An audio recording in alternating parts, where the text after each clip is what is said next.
Goal number 1 today is to not get heat stroke. Goal number 2 is just to have fun and race. I had a horrible race, like atrocious. I've had a couple days to reflect, process, see how my body's recovered from the race, and I am really proud of how I handled myself. So the long story short is I overheated about 10 minutes into the swim, and the rest of the day was an absolute fever dream pain cave experience. The whole time I was thinking about, am I crossing the line of getting heat stroke and doing actual damage to my body, or am I able to push through this? And I really didn't know. In every single moment, I decided to keep going, and that is an incredibly hard decision to make. So my intention going into this race was just to get race experience. As a little sneak peek, I'm going to be doing short course racing for the foreseeable future and trying to qualify for Olympics in 2028. And so half Ironman racing is not what I'm going to be focusing on for the foreseeable future. You know, I was signed up for this race before I decided that I would be going into short course racing, and my coach and I decided that I might as well keep myself in it and just get another race under my belt, given how new I am to the sport. So the intention was mostly just to go in and race, with the sub-intention of trying to lead out the swim. The swim is a big focus for me right now because of the dynamics of short course racing, and I wanted to see where I'm at, you know, and practice like leading the swim instead of just following on someone's feet. So the plan was to try to lead the swim and then just race the rest of it, essentially. I knew it was going to be hot going into it. The water was 86 degrees and the air was hot. I think it got into like the mid 90s by the run, and it was really humid. So it was hot.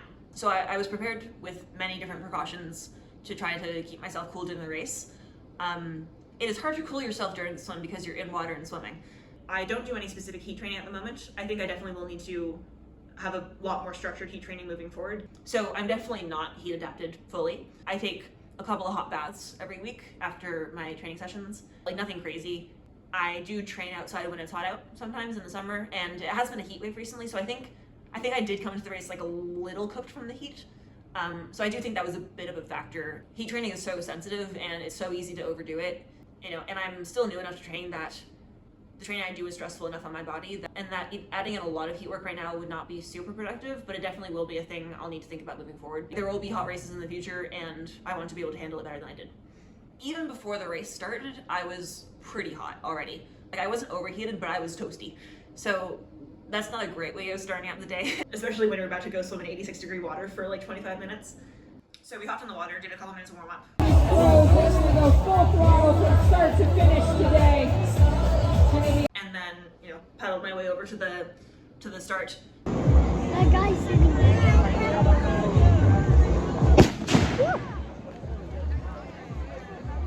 It's not those black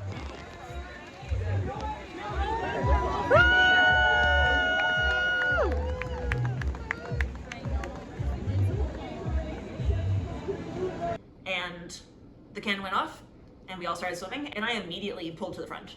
And in my head, I was like, is this actually happening? Like, am I actually doing it? Without like putting in any undue effort to get to the front. Like, I was trying hard, but I wasn't like going like that hard. I was like, OMG, OMG, OMG, I'm doing it. I was stoked. I was like, I'm actually doing it. This is actually happening. So I got to the front and I stayed there for a bit.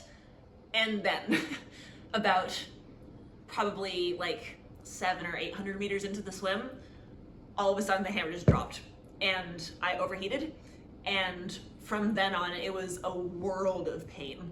You know, because being in hot water, it's so all-encompassing because your body can't really cool itself like it usually does.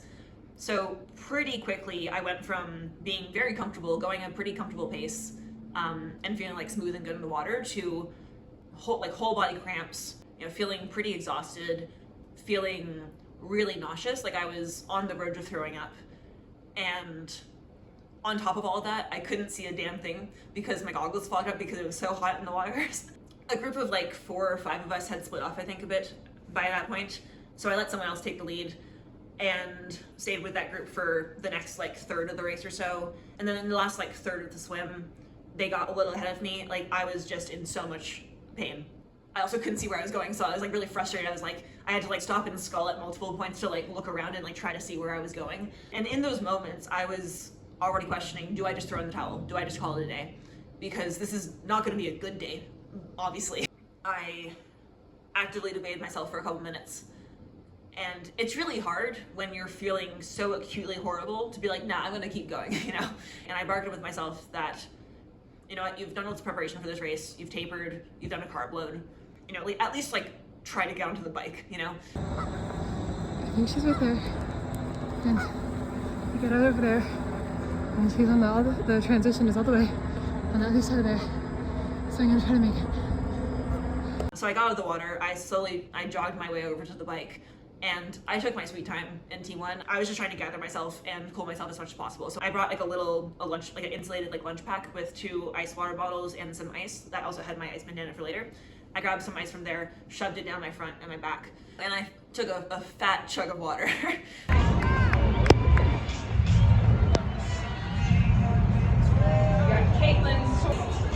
They'll start showing up in the next couple of minutes. They started in the water at 7:10. Let's go, Meek! So we're expecting fast swimmers to make. Good work, all the way down, all the way down. Love ya! I ran over to the bike course and started soft pedaling for the first couple of minutes, and I was like, you know what, I don't feel good, but I can try to do what I can.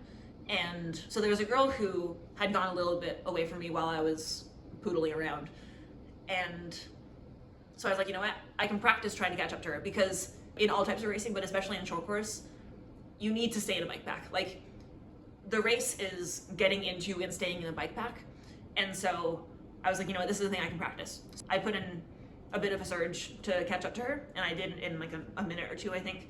And then the two of us biked together for a while. So she was in front of me for a bit, and then I overtook her, and then we switched back again eventually. And then eventually a group of like 4 or so women came through, and then all 6 or 7 of us were biking in a group for the first half-ish of the race. Very thankfully, I made the decision to use my road helmet instead of my aero helmet. If I had not done that, I may not have made it through the bike. So I kept going. I was in the group, so I was doing a bit less work than I would have otherwise. And I just practiced staying with people. It was very like constantly up and down. So there was a lot of accordioning happening, because on the uphills people grouped together and on the downhills people spread apart. I had to actually work harder on the downhills often than on the uphills to stay with people, which is interesting. And I think probably tells me something about my aerodynamics or like my bike's efficiency, or maybe people just try harder than I think they do on the downhills. I don't know. So I put as much energy as I could into just trying to stay with the group, and that gave me a thing to think about and focus on. I was still not happy, and I was still having a very bad time, but at least I had like a thing to like think about. That went okay for like the first half, and then the group sort of split into 2. I was not the one who lost the wheel of the person ahead of me, but I was behind them, and I didn't have the energy to try to pass them and stay with the front group. So then it was just 2 of us all alone on the way back. I crashed pretty hard, even from where I was. Like, I was in a world of pain. Woohoo! Oh. Was so actively considering stopping the race once I finished the bike. I figured as long as I'm not in active danger of like hurting myself by like falling off the bike or something, I should probably at least finish the bike. I was able to keep going. The cramps got a lot worse. My full leg and like my torso were just like intense cramps, which if you're holding TT position is not fun. Like, you know, you're hunched over like this, you're pedaling pretty hard and consistently. It was like frankly atrocious pain. I have a very high pain tolerance, like not bragging or anything, I just do have a high pain tolerance. And so the fact that like I was in that much pain is kind of a bad sign. You know, and at first I told myself, okay, at least get to the end of the bike. And then eventually I'm like, you know what, at least like start the run, and then you can stop if you have to. And so I was able to stay with the other girl for most of the way back. And then in the last couple of miles, I could not take the pain anymore, and I had to sit up and relax a little bit and you know, cool off a little bit. And so I soft pedaled it into T2, got off the bike. So I ran my bike over. I contemplated my existence. I put on my ice bandana, put some more ice down me, I put some ice in my hat, and I filled it up. And then I jogged it out onto the run course. You know, and sometimes if you're having a bad day on the bike, you get onto the run and certainly everything turns around and you're just like, oh, I feel good now. That did not happen this time. I was feeling worse, if anything. The cramping was a little bit less acute, but it was definitely still persisting everywhere. And the heat was a lot worse on the run as well because air, wind, you know. So in the first mile, I was like, oh, maybe I'll start to feel better than I did. And I was like, ah, man, darn it. So I took stock of how I was feeling. I was definitely like very toasty, but the cooling that I had done was, I think, making enough of a difference that I wasn't quite too hot to keep going. Still was very tired, still was very nauseous, all those fun things. So I was like, you know what, I'm not gonna push the speed, I'm just gonna settle into like a jog. So I settled into what felt like a very conservative pace. When I was moving, it was actually like 7:20-ish minute per mile, which is better than I used to be at jogging. So that's perhaps a silver lining, is that even my super slow jog is a 7:20 minute per mile when I'm moving. And the other thing about the first bit of this course is that there was no one. There were a couple of aid stations, but besides that, there was like no one to be seen. And you're just jogging on this like very exposed road that's sort of like walled in. So like even if I wanted to stop, like what would I do? You know, like there's no one here. Like, so I was like, well, I guess I have to keep going, you know? And so I really did not know what to do, because on one hand, you don't want to push yourself too far that you get heat stroke, because that is one, very dangerous. Two, can derail training for a significant portion of time into the future. And three, makes you more susceptible to heat in the future as well. So like, obviously, like I don't want to push myself too far over that edge, but at the same time, I didn't think I was quite there. Like I was able to keep moving slowly. I stopped and walked when I had to, and I took my sweet time at the aid stations. Like I had stopped, filled up my ice bandana, took some water in, took some electrolytes. I thought I was just on the right side of that line, because knowing myself, if I quit when I didn't absolutely have to, it would become a lot easier to quit in the future, and I really didn't want to set that precedent. And I think it's kind of disrespectful to your competition and to the race and the sport. You're not going to become a top athlete by quitting all the time. I think that's just a recipe for limiting yourself. And I really don't want to be someone who quits, if at all possible.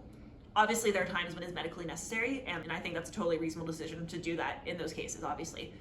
But if it's not actually necessary, I just think it's such a cop-out to DNF races if you don't really have to, you know? But I didn't know where I stood, you know? I didn't know which side of that line I was dancing on. So yeah, so I was confused. I didn't know what to do, you know, because it was just like me and my thoughts at that point. And so in that confusion, I just defaulted to keep moving forward, you know? So my sister was there to support me, and we had planned on her seeing me around mile like 4 or 5 or so, and then mile 8 on the run. So I figured that I would keep going if I could until I saw her, and then I could stop and we can discuss. And she also had my phone, so, you know, we could like text my coach and like ask his opinion as well. And so I kept moving forward with that thought in mind, that I would see her pretty soon, and then we could evaluate like the situation.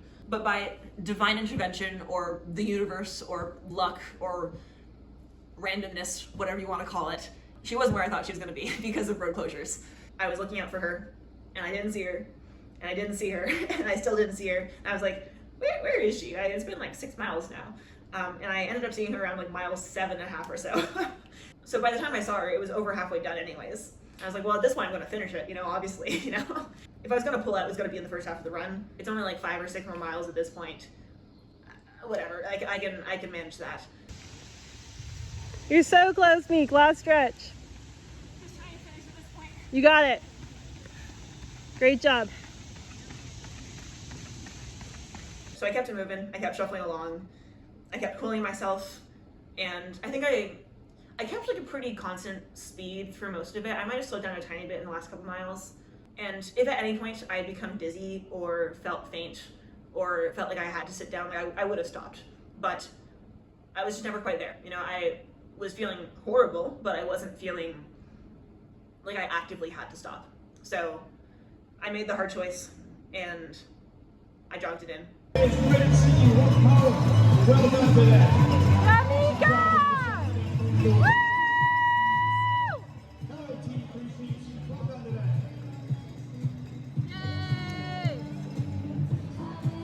And at the finish line, I really had nothing else to give, because I had been overheated for 5 hours, and obviously I was tired. I immediately asked for help. One of the lovely volunteers came over to me, and she asked if I needed anything, and I asked for water and to sit down, and so she helped me get to a chair. gave me a couple of bottles of ice water. I poured it down my throat, down my back, I poured it everywhere on my head. And I immediately asked for an ice bath because I wanted to get my core back down to a normal temperature. I figured I need to get my body temperature back down to be safe. So she went over to get a wheelchair to wheel me over to the medical tent, and completely involuntarily, I just burst into tears. And I think it came from a place of being so physically and emotionally spent, because I had just spent literally 5 hours actively fighting against the urge to quit. And I managed to overcome that. And it took so much emotional energy to get myself over that finish line while I actively wanted to quit for the entire race. So I pulled myself together. I think I just needed a quick outburst to like release that pent up just like, ah! You know? And she came back over with the wheelchair. I hopped into it. She wheeled me over to the medical tent, and the medical tent was awesome. They were fantastic in there, actually. And I'm very glad that I asked to go into the ice bath and into the medical tent, because that was definitely the right choice. I think that is probably what saved me from cooking myself after this race. That is the reason why I've been able to bounce back so quickly, is that I made sure I had medical attention and that I was safe after that race. So good job, Mika. In the medical tent, I hopped into an ice bath. I stayed there for about 3 minutes, and they took my temperature in the middle of the ice bath. And then after the ice bath, I hopped over to a cot and lay down with my legs elevated. My blood pressure was high at that point. It was like 140/90. I'm a low blood pressure girly, so that was very high for me. I think that was like the most concerning thing. One thing that did not help in the moment was that I do definitely have health anxiety. I do have a history of having like panic attack, like full-blown panic attacks over worrying that something's wrong with my body. So that was not a great combination, but I managed to keep myself calm. I had some chips, I yapped to the volunteers, I drank some vegetable broth. Then they took my vitals again a couple minutes later, and I was back down to like a normal temperature. Resting heart rate was 80, which I think, given that I finished a half Ironman, is like a reasonable resting heart rate at that point. And my blood pressure was normal again. So I got out of the medical tent. The volunteer doctors there were awesome. Big thank you to them. They were amazing. So for the couple of hours after the race, I really didn't know if I had made the right call. I was really torn. I felt all right. I didn't feel great, but I just finished a half Ironman, so obviously I felt kind of tired. For every minute of that race, after minute 10 when I overheated, the question of if I pull the plug or not is a legitimate question, right? Because especially if you're a professional, your livelihood is your race results. And if you're having a bad day, you might want to save your energy and move on to the next race, right? But on the other hand, I do think a lot of people pull the plug too early, you know? Not to throw shade or anything, but I do keep tabs on all the different professional races out there, and I do think some people are just kind of soft, and I just don't respect it, you know? I think sometimes you just gotta tough it out and make the hard decision and jog it in. Sometimes I think you just gotta suck it up, you know? It's the easier choice for your body to call it a day and to quit a race when you're not feeling good, but it's also the easier choice for your ego, because a DNF kind of cleanses you of your sins in some ways, right? It's like, oh, well, I didn't finish the race because of a medical reason, you know, because this happened or because that happened. And it may be true that you didn't finish because of a medical reason, but it could also be true sometimes that you could have pushed through it and you would have been okay, and you just didn't want to see a bad time on your record, you know? You have a bit of a benefit of the doubt when you have a DNF, but you have no benefit of the doubt when you have a bad time. It's just there. And yes, you can explain it in the same way that you explain a DNF, but you are confronted with the reality of how slow you went on that day. And it could be for a very valid reason. You know, I overheated after 10 minutes in that race. I spent almost 5 hours overheated and in immense pain, and I still pushed through it, and I went a bad time. It actually stacks you up and compared to your field, and shows that you didn't perform on this day for whatever reason it may be. I thought I was dead last for a lot of that run, which is a confronting position to be in. Like, because obviously, like, I don't want to be last. I'm competitive. I want to do well, and like I know that on a good day, I'm capable of running around like a 120 marathon. On a good day, I'm capable of biking a lot harder than I biked, and on a good day, I probably could have swam a minute or two faster because of how hard I died. You know, and coming last does not meet my expectations of myself and feels really disappointing and confronting. And I had to sit in that while I was running into the finish line in abject pain, and that was really uncomfortable. But I was able to choose to keep going and not cop out and say, oh, well, I didn't finish the race. Who knows what I would have come, you know? It turned out I actually wasn't last, but I did think I was last for a solid portion of that run there. I'm proud of myself for not copping out and for sitting in that pain for so long and for not giving up, doing what I had to get through it and getting to the other side of it. And so this race was not important in any way, shape, or form in terms of results or outcomes or any of that. But I do think it was important in that I showed myself that I have the mindset of someone who doesn't give up when things get extremely hard. And that is the mindset that I'm going to need to do what I want to do in this sport. I'm proud of myself for that. The pain cave is real, and I spent some time in it last weekend, and I think I'll be all the better for it. And on top of all of that, I found productive things to work on while I was in the pain cave. So I think that's all a win. One positive thing from the race actually is that it definitely cemented that I'm really excited to go into short course racing, because I was so actively longing to be doing a sprint or Olympic distance. I was so nostalgic for the good old days back in July when I was doing sprint distances. So I'm super excited for that. Those were the good old days. Adieu.